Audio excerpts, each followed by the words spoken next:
So ayun guys, pinilan ko yung jowa ko ng kwintas. So bumili ako ng kwintas guys. So dahil yun nga guys, reklamo siya dahil pagod na daw siya dito sa bahay guys.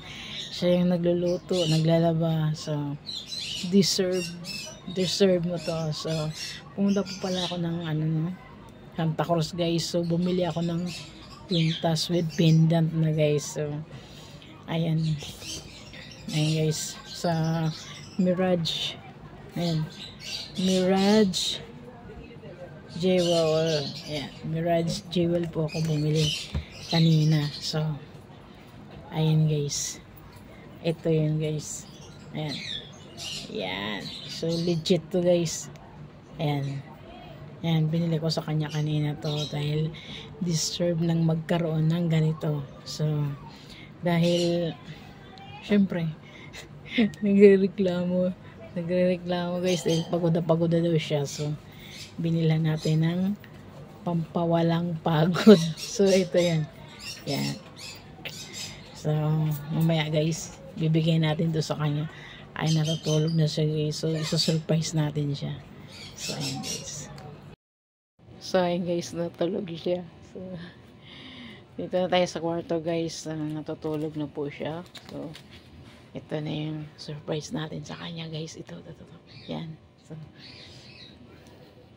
gigisingin natin guys. May surprise ako sa'yo. Dali. Tulog ka na? Ha? Tulog ka? Ha? May surprise ako sa'yo. Matutuwa ka nito. Ayan. Pagkain ba yan? Hindi. Kwintas. Diba ito yung nais mo?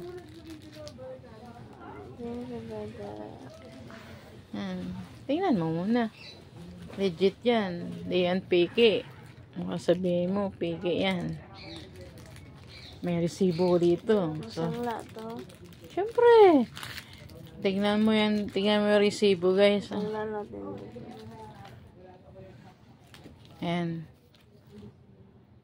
Yan.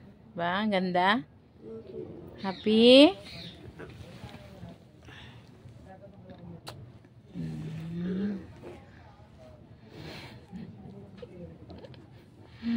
Ayan guys.